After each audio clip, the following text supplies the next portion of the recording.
आता पेट्रोलचा खर्च विसरा, घरी आणा इलेक्ट्रिक स्टायलिस्ट इलेक्ट्रिक गाडी. 100% भारतीय बनावटीची इलेक्ट्रिक्स ईव्ही इलेक्ट्रिक गाडी आता उपलब्ध. 5 वर्षांची वॉरंटी, आकर्षक कलर्स आणि स्पोर्ट्स डिझाईन. एकदा चार्ज करा आणि 100 ते 140 किलोमीटर पर्यंत रेंज. अत्याधुनिक सर्व्हिस सुविधा, लोन सुविधा सुद्धा उपलब्ध. आजच भेट द्या साई मोटर्स, किसान चौक, इचलकरंजी. संपर्क 93 73 27 57 52 किंवा 0230 299 77 66. नो पेट्रोल नो टेन्शन, इलेक्ट्रिकचा स्मार्ट पर्याय.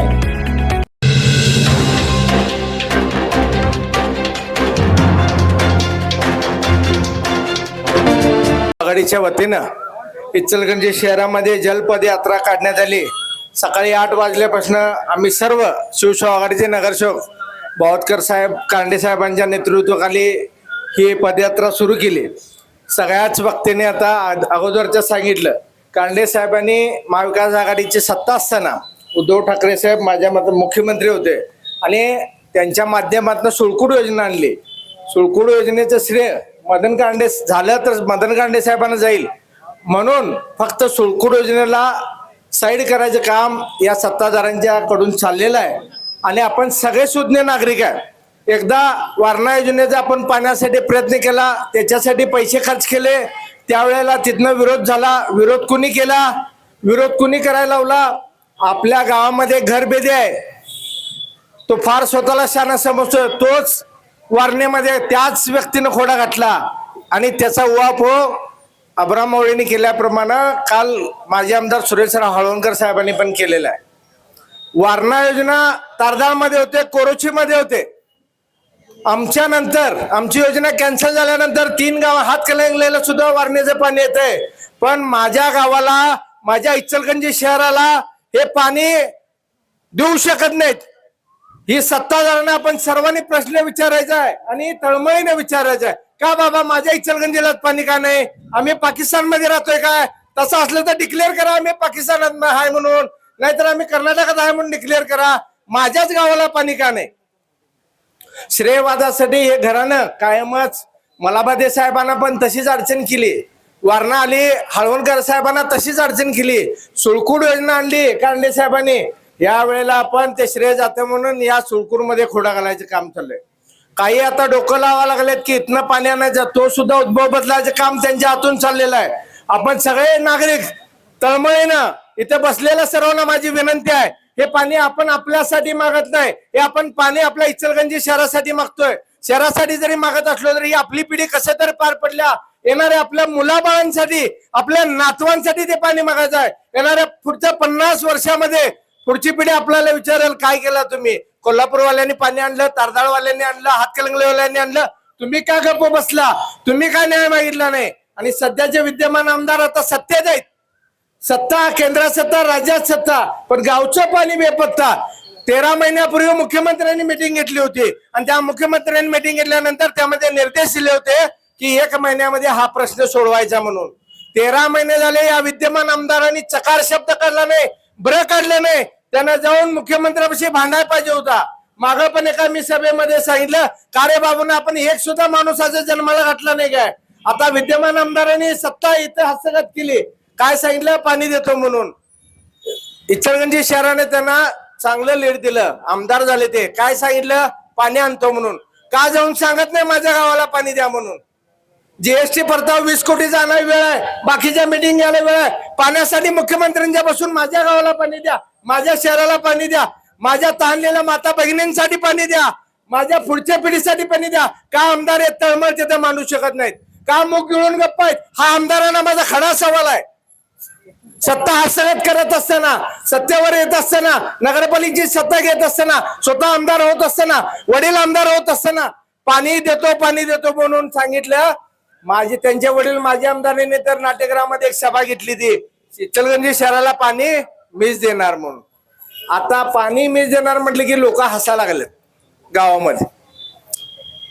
तर माझी आपण सर्वांना या ठिकाणी विनंती आहे की सत्ताधाऱ्यांच्याकडून श्रेयवादाचं राजकारण होतोय. आम्ही जरी संख्येने कमी असलो, आम्ही छत्रपती शिवाजी राजांचे मावळे आहोत. आम्ही जरी संख्येने कमी असलो तर त्यांच्यावर तुटून पडणार. अब्राम बापूंनी सांगितल्याप्रमाणे पाण्याचा प्रश्न असू दे, आरोग्याचा असू दे, कुठलाही प्रश्न इचलकरंजी शहराचा शिवशाहू विकास आघाडी सातत्यानं आम्ही बंटी पाटील साहेबांच्या नेतृत्वाखाली, कांडे साहेबांच्या नेतृत्वाखाली आम्ही सगळेजण त्या ठिकाणी तुटून पडतोय. येणाऱ्या काळामध्ये तुम्हाला सगळ्यांना माझी कळकळीची विनंती आहे. हा प्रश्न उदयसिंग पाटलांचा नाही, हा प्रश्न मदन कांडे साहेबांचा नाही, हा प्रश्न भावचकर साहेबांचा नाही, हा प्रश्न रणजित जाधवांचा नाही, हा प्रश्न इचलकरंजीच्या पुढच्या पिढीच्या पाण्यासाठीचा प्रश्न आहे. तुम्ही सगळे कळकळीनं ताकदीनं जेव्हा जेव्हा शिवशाहू विकास आघाडी हाक देईल त्या वेळेला आपण तुम्ही यामध्ये सामील व्हावाची विनंती करतो.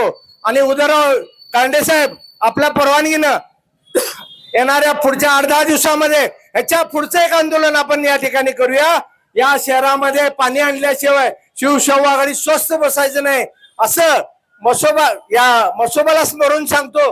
जोपर्यंत इचलकरंजीला पाणी येत नाही तोपर्यंत स्टेजवरचे सगळी मंडळी आणि शिवशाहू विकास आघाडी बंटी पाटील साहेबांनी, कांडे साहेबांच्या नेतृत्वाखाली आम्ही लढत राहणार जोपर्यंत इचलकरंजी शहराला शुद्ध आणि मुबलक पाणी येत नाही. माझी तुम्हाला पुन्हा एकदा सर्वांना विनंती आहे की आपण सर्वांनी या पाण्याच्या लढ्यामध्ये आमचं आता राजकारणाचा आब्राम आपण सांगितलं कुणाचा विषय नाही. नगरपालिका सपल्या, विधानसभा सपल्या, सगळा इलेक्शन झालेलं आहे. आमची तळमळ या गावातल्या माता बहिणींसाठी लागणाऱ्या पाण्यासाठी आहे, पुढच्या पिढीच्या पाण्यासाठी आहे. यात राजकीय काही नाही आहे. आणि एवढं सगळं चाललेलं असताना एक किस्सा तुम्हाला सांगतो. लखनौची एक पोरगी पंचगंगेमध्ये मासे मेलेला फोटो एका इंग्लिश पेपरला आला. तो पेपरमध्ये फोटो घेऊन ते हरित न्यायालयात त्याने दाद मागितली, लखनौची पोरगी. आणि त्या पोरगीने दाद मागितल्यानंतर कोर्टानं महाराष्ट्र सरकारला पार्टी करून इथं पाणी शुद्धीकरणाचा 600 MLDचा झेडएलडी प्रकल्प करायसाठी कोर्टाने निर्देश दिले त्या ठिकाणी. पण लखनौची पोरगी साध्या पेपरमध्ये बघून त्या ठिकाणी झेडएलडी प्रकल्प मंजूर होतोय. त्या पोरगीला पंचगंगेची काळजी. बरं, माझ्या आमदारांनी बाबा आम्ही उन्हात अनात फिरवलो, चेहरा करपलं दिसत नाही का त्याला? एवढ्या माता भगिनी, इतका आमचा संघर्ष सुरू आहे, इतके मोर्चे झाले. भावतकर साहेब, भोगाडे साहेबांच्या नेतृत्वाखाली आपण शेकडो मिटिंगा या पाण्यासाठी झाल्या. या विद्यमान आमदारांना दिसत नाही काय? मग सत्ता तुमची काय चाटायची आहे काय? केंद्रात सत्ता, राज्यात सत्ता, नगरपालिकेत सत्ता घे, महापालिकेत सत्ता घेतला, मग तुमच्या सत्तेचं करायचं काय? जर माझ्या माता बहिणींसाठी पाण्यासाठी जर त्याचा उपयोग होत नसेल तर आमदारांनी तात्काळ राजीनामा दिला पाहिजे. आणि येणाऱ्या काळात आमदारांना या शिवशाहू आघाडीच्या वतीनं मी त्यांना अशी विनंती पण करतो की तात्काळ चुळकूड योजनेचा प्रश्न मार्गी लावा. आणि जर चुकून उद्भव जर बदलायचं काम केलं तर या गावाशी तुम्ही प्रतारणा करता असं होईल. कल्लाप्पा नावाडेने जे काम केलं लोकांसाठी ते प्रामाणिक केलं. आत्ताचे जे काम चाललंय, दत्ताजीराव कदमांनी त्यांना शिकवलं होतं कल्लाप्पा नावाड्यांना, त्यांच्या तालमीत ते तयार झाले होते म्हणून त्यांचं काम सगळं प्रामाणिक होतं नागरिकांच्या प्रती. त्यांचा तुम्ही वारसायचा काम करत असताना या इचलकरंजीचा उद्भव बदलून, जर उद्भव बदलला तर खाली मान घालून जिल्ह्यात फिरायला लागला आम्हाला सगळ्या नागरिकांना. त्यामुळं सुळकूड योजना तुम्ही तात्काळ मंजूर करा, मुख्यमंत्र्यांच्या पेक्षा तात्काळ मिटिंग लावा, या सत्तेचा तुम्ही उपयोग करून घ्या आणि इचलकरंजी शहराला पाणी द्या, एवढीच विनंती करतो आणि थांबतो. जय हिंद, जय महाराष्ट्र. यानंतर सयाजी चव्हाण साहेब बोलतील.